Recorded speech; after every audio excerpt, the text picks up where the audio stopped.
Chapter 2 in The Lion, the Witch, and the Wardrobe.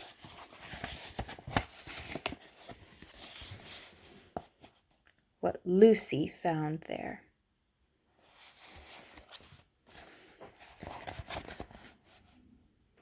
"Good evening," said Lucy, but the fawn was so busy picking up his parcels that at first he did not reply.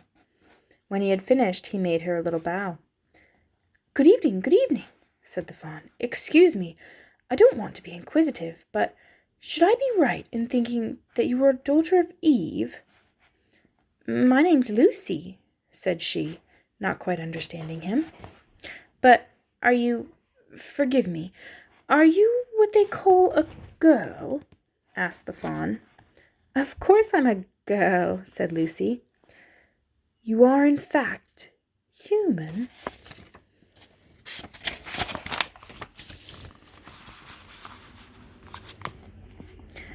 "Of course I'm human," said Lucy, still a little puzzled. To be sure, said the fawn. "How stupid of me! But I've never seen a son of Adam or a daughter of Eve before.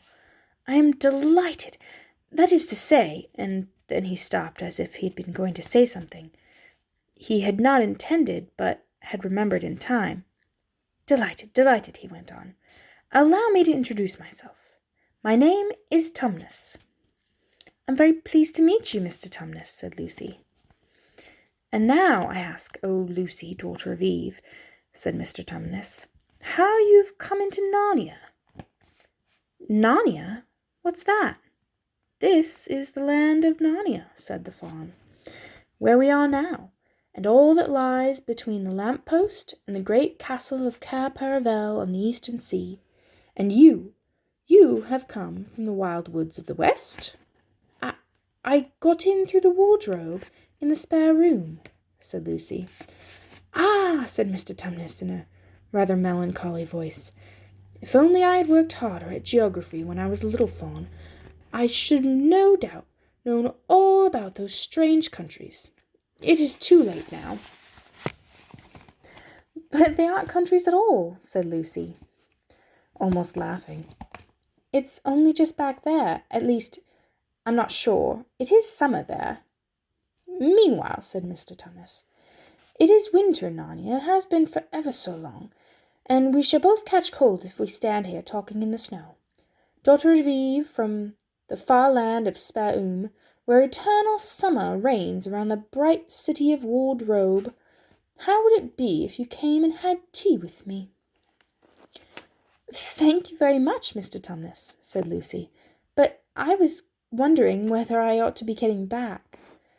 "It's only just around the corner," said the fawn, "and there'll be a roaring fire, and toast, and sardines, and cake." "Well, it's very kind of you," said Lucy, "but I shan't be able to stay long." "If you will take my arm, daughter of Eve," said Mr. Tumnus, "I shall be able to hold the umbrella over both of us.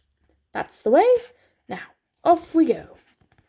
And so Lucy found herself walking through the wood arm in arm with this strange creature, as if they had known one another all their lives.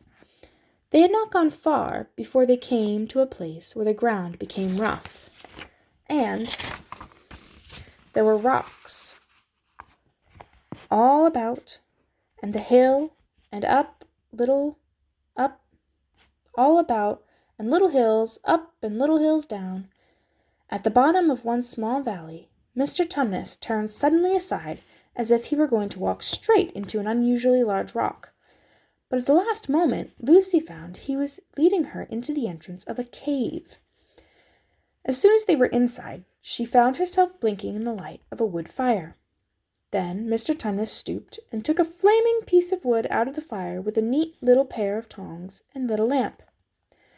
"Now we shan't be long," he said, and immediately put a kettle on. Lucy thought she had never been in a nicer place. It was a little, dry, clean cave of reddish stone, with a carpet on the floor and 2 little chairs. "One for me and one for a friend," said Mr. Tumnus. "And a table and a dresser and a mantelpiece over the fire, and above that a picture of an old fawn with a grey beard." In one corner there was a door which Lucy thought must lead to Mr. Tumnus's bedroom, and on the one wall was a shelf of books. Lucy looked at these while he was setting out the tea things. They had titles like The Life and Letters of Silenus and Nymphas, and Their Ways or Men's, Monk and Gamekeepers, A Study in Popular Legend, or Is Man a Myth? "Now, daughter of Eve," said the fawn. And really, it was wonderful tea. There was a nice brown egg, lightly boiled for each of them, and then sardines on toast, and then buttered toast, and then toast with honey, and then a sugar-topped cake. And when Lucy was tired of eating, the fawn began to talk. He had wonderful tales to tell of life in the forest. He told about the midnight dances, and how the nymphs who lived in the wells and the dryads who lived in the trees came out to dance with the fawns.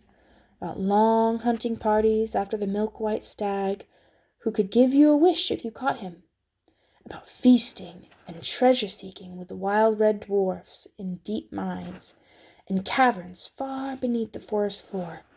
And then about summer, when the woods were green and old Silenus on his fat donkey would come to visit them, and sometimes Bacchus himself, and then the streams would run with wine instead of water, and the whole forest would give itself up to jollification for weeks on end. Not that it isn't always winter now, he added gloomily. Then, to cheer him up, he took out from its case on a dresser a strange little flute that looked as if it were made of straw, and began to play. And the tune he played made Lucy want to cry and laugh and dance and go to sleep all at the same time. It must have been hours later when she shook herself and said, "Oh, Mr. Tumnus, I'm so sorry to stop you, and I do love that tune, but really, I must go home. I only meant to stay for a few minutes." "It's no good now, you know," said the fawn, laying down his flute and shaking his head at her very sorrowfully. "No good," said Lucy, jumping up and feeling rather frightened. "What do you mean? I've got to go home at once. The others will be wondering what has happened to me." But a moment later she asked, "Mr. Tumnus, whatever is the matter?" For the fawn's brown eyes had filled with tears, and then the tears began trickling down his cheeks, and soon they were running off the end of his nose, and at last he covered his face with his hands and began to howl. "Mr. Tumnus, Mr. Tumnus," said Lucy in great distress. Don't! What is the matter? Aren't you well? Dear Mr. Tumnus, do tell me what is wrong." But the fawn continued sobbing as if his heart would break, and even when Lucy went over and put her arm round him and lent him her handkerchief, he did not stop. He merely took the handkerchief and kept using it, wringing it out with both hands whenever it got too wet to be of any more use, so that presently Lucy was standing in a damp patch. "Mr. Tumnus," bawled Lucy in his ear, shaking him, "do stop at once. You ought to be ashamed of yourself. Great big fawn like you. What on earth are you crying about?" "Oh," sobbed Mr. Tumnus, "I'm crying because I'm such a bad fawn." "I don't think you're a bad fawn at all," said Lucy. "I think you're a very good fawn. You're the nicest fawn I've ever met." "Oh, you wouldn't say that if you knew," replied Mr. Tumnus between his sobs. "No, I'm a bad fawn. I don't suppose there ever was a worse fawn since the beginning of the world." "But what have you done?" asked Lucy. "My old father, now," said Mr. Tumnus. "That's his picture on the mantelpiece. He would never have done a thing like this." "A thing like what?" said Lucy. "Like what I've done," said the fawn. "Taken service under the White Witch. That's what I am. I'm in the pay of the White Witch." "The White Witch? Who is she?"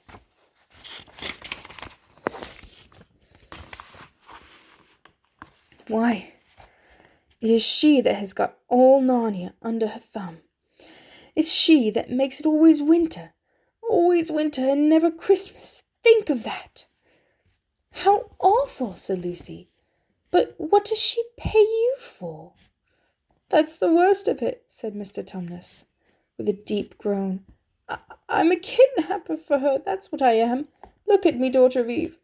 Would you believe that I'm the sort of fawn to meet a poor innocent child in the wood, one that had never done me any harm, and pretend to be friendly with it, and invite it my home, to my cave, all for the sake of lulling it to sleep, and then handing it over to the White Witch?"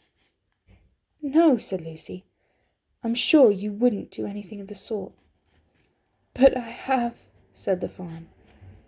"Well," said Lucy rather slowly, for she wanted to be truthful and yet not be too hard on him. "Well, that was pretty bad, but you're so sorry for it that I'm sure you'll never do it again." "Daughter of Eve, don't you understand?" said the fawn. "It isn't something I have done. I'm doing it now, this very moment."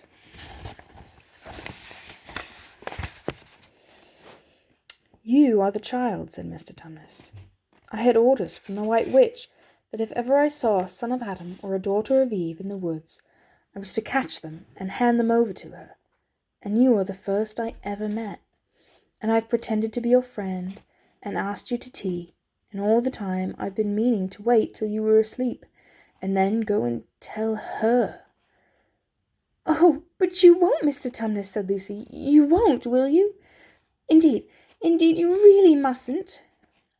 "And if I don't," said he, beginning to cry again, "she's sure to find out, and she'll have my tail cut off, and my horns sawn off, and my beard plucked out, and she'll wave her wand over my beautiful cloven hoofs, and turn them into horrid solid hoofs like a wretched horse's.